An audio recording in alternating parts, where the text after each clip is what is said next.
There are some torture methods that look like inventions. Machines, wheels, racks, iron devices built by people who apparently looked at human suffering and thought, this needs better engineering. But then there are methods that are worse because they do not need much invention at all. A locked room, a helpless prisoner, and an animal that has lived in the shadows of human civilization for thousands of years. The rat. Most people hate rats before anyone explains why. The movement is too quick. The eyes are too dark. The sound of claws in a wall can make a grown adult freeze in bed and reconsider every life choice that led to that apartment. Now imagine that fear turned into policy. Not folklore, not a horror movie, not a nightmare after eating gas station sushi. A real method of terror, punishment, interrogation, and control. This is the history of rat torture. And I promise you, the darkest part is not the animal.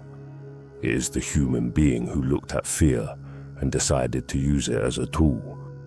Rats have followed humans for as long as humans have built places worth hiding in. Cities, granaries, ships, sewers, prisons, battlefields. Anywhere people stored food, created waste, or crowded together, rats found a way in.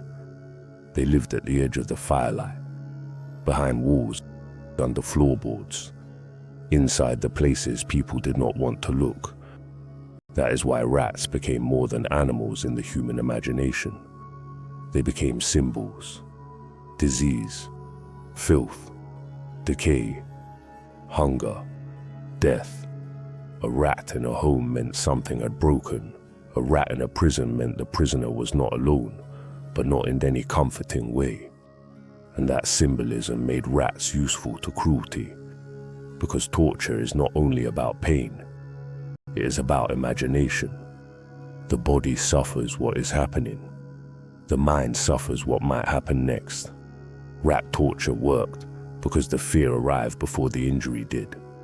The sound, the movement, the waiting, the knowledge that something alive was in the room with you, and the people outside the room had chosen that on purpose. That is the part that matters. The rat was not the monster. The system was. When people talk about ancient versions of this kind of punishment, they often mention Persia and a method called scalphism, sometimes called the bolts. The story comes through ancient sources, and historians debate how literally it should be taken. That is important. Ancient writers were not above exaggeration, especially when describing enemies they wanted to make look barbaric. But the story itself is revealing. The accused person was supposedly trapped in a confined space and exposed to insects and vermin over time. Whether the method happened exactly as described or became a legend shaped by hostile storytelling, it shows something very old. Humans understood that small creatures could become instruments of terror when confinement made escape impossible. That idea is older than the medieval dungeon, older than the modern police state, older than most of the institutions that later used it. The horror was not only being hurt, the horror was being reduced to bait. Over the centuries, rats became part of prison nightmares across Europe. Some stories are hard to verify. Some were exaggerated by political enemies, and some belong in the murky borderland between record and rumor. But the fear was real enough to keep appearing. At the Tower of London, for example, stories circulated about dark cells where rats came in with the Thames. The tower was certainly used as a prison, and torture was authorized there during the political and religious conflicts of the 1500s and 1600s. Whether every rat story attached to it is exact history or prison legend, the image survived because it made emotional sense. A cell below ground, darkness, water, scratching, no way out. That is a complete nightmare built with almost no furniture. Then there are the accounts from the Dutch revolt in the 16th century, where rat torture is often linked to Diderik Sonoy, an ally of William of Orange. The story describes prisoners being tortured with rats as part of interrogation and punishment. Again, we should be careful with old atrocity stories. War produces propaganda the way damp bread produces mold. But even if some details were repeated and sharpened over time, the larger truth remains. Early modern Europe was very familiar with torture as a political instrument. Bodies were used to extract names, pain was used to produce confessions, fear was used to teach obedience. Rat torture belonged to that world, a world where the goal was not always death. Sometimes, the goal was the moment before death, the moment when a prisoner would say anything, name anyone, confess to anything, beg for the room to change. That is what makes torture so poisonous as a search for truth. It does not discover truth. It manufactures surrender. A person in terror is not a witness. They are a body trying to survive the next minute. But for centuries, authorities still acted as if the words produced by pain were evidence. A confession, a list of names, a signature, a statement. The room disappears. The terror disappears. The official record remains. That is how cruelty cleans itself. Ink over screams. Procedure over panic. Rat torture is especially disturbing because it exploits something primitive. A rack attacks the body with force. A wheel attacks the body with spectacle. A prison attacks the body with time. But rats attack the imagination. People do not only fear what rats can do, they fear what rats mean. Contamination, loss of control, being trapped below the level of ordinary human dignity. A person locked in a room with rats is being told something without words. You are beneath protection now. No one here sees you as fully human.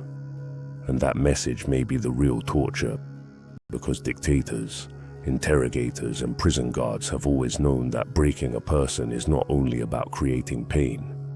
It is about creating a world where the victim feels abandoned by reality itself. No rules, no safety, no witness, no future, just the room and the sound inside the walls.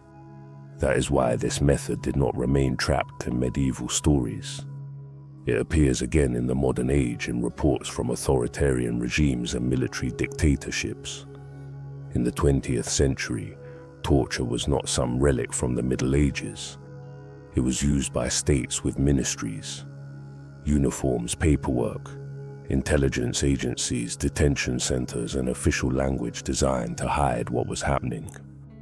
In South America, during the military dictatorships of the 60s, 70s, and 80s, survivors and human rights investigators documented systems of disappearance, interrogation, and torture. Argentina's dirty war created hundreds of clandestine detention centers. Chile, under Pinochet, used detention and torture as part of political repression. Brazil, Uruguay, Paraguay, and others carried their own histories of state violence. These were not dungeons with gargoyles. They were offices, basements, police facilities, military buildings, secret prisons, places where modern states did ancient things with newer paperwork. Reports and survivor testimonies include rats as part of the terror used against detainees. Sometimes the animal was used directly. Sometimes the threat was enough. Sometimes rats were part of filthy confinement used to degrade and terrorize prisoners already cut off from the world. I'm not going to describe the worst versions in detail. They do not need decoration. The facts are already obscene. What matters is the pattern. Rats were not being used because the torturers lacked imagination. They were used because the fear was already waiting inside the victim's mind. A torturer does not need to invent terror if society has already taught people what to fear. They only need to bring it into the room. That is what makes this history so difficult to sit with. Rat torture sounds ancient, crude, almost unbelievable. But the modern examples remind us that torture does not disappear when society gets electricity, telephones, filing cabinets, and fluorescent lights. Sometimes it simply moves indoors. It becomes classified. It becomes deniable. It becomes a rumor everyone knows and no official admits. That was the logic of many modern dictatorships. Make people vanish, break them in secret, deny everything, force the survivors to carry the proof inside their own bodies and memories. And when they speak, call them liars. That may be the most brutal part of political torture. The pain does not end when the method ends. The victim has to fight again just to be believed. Rat torture also shows how cruelty borrows from the environment. It does not always need a custom-built machine. Sometimes it uses what is already there: an animal from the sewer, a room from the prison, a fear from childhood, a silence from the state. That is why this method is so old and so hard to erase from the imagination. It is not elegant. It is not complicated. It is not theatrical in the way a rack or an iron device might be. It is intimate, filthy, psychological. It turns the victim's own instinct for survival against them.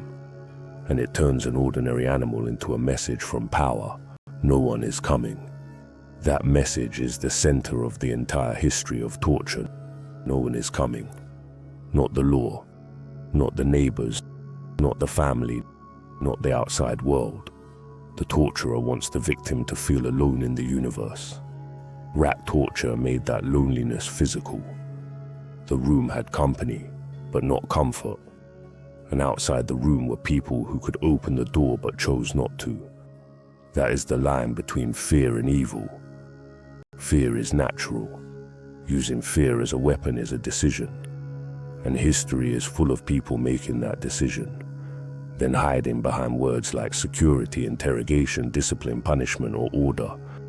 That is why the language around torture matters. Governments rarely say we are torturing people. They say they are gathering intelligence, neutralizing threats, maintaining stability, protecting the nation, restoring order. The words get cleaner as the rooms get darker. But a clean phrase does not clean the act. Whether it happened in an ancient story, a European prison, a colonial war, or a 20th century dictatorship, the logic was always the same. Reduce the person, control the room, make fear louder than memory, make the victim believe the world has ended at the walls. That is torture, not just pain, a designed collapse of the self. The rat is only one tool in that design, and maybe that is why it remains so disturbing, because it reminds us that the boundary between civilization and cruelty is thinner than we pretend. We like to imagine cruelty requires elaborate machinery, monstrous people, and distant centuries.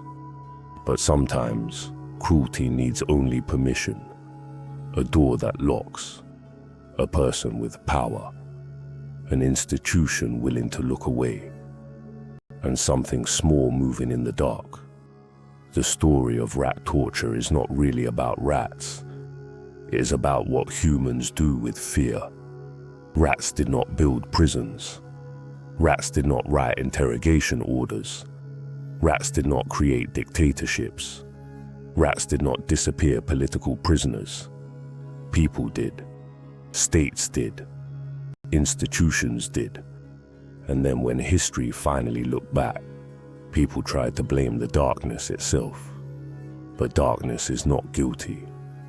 The hand that uses it is. That is the part worth remembering. Every torture method has two histories: the history of the method itself, and the history of the excuses that allowed it to exist. The second one is usually longer.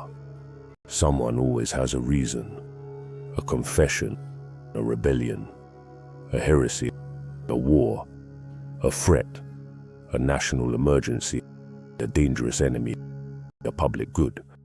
But when the door closes and the screaming starts, the reason matters less than the reality. A human being is being broken by someone who has decided they are breakable. That is the real horror. Not the rat, not the room, the decision. If you made it to the end of this one, genuinely respect. This story is ugly, and it should be. Rat torture is often treated like a shocking historical footnote, the kind of thing people mention for a reaction. But behind the shock is something much darker, a history of institutions learning how to weaponize fear itself. This channel is about the corners of history where the horror was not supernatural. It was human, and the truth here is simple. The rats were never the real monsters. The monsters were the people who opened the cage. Next time, we're going from instruments of fear to one of history's strangest and darkest medical practices, when European doctors prescribed human flesh and their patients believed it worked. If you want the real story, subscribe.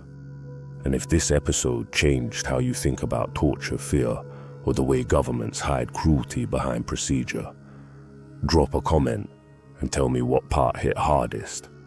I read every single one. I'll see you in the dark.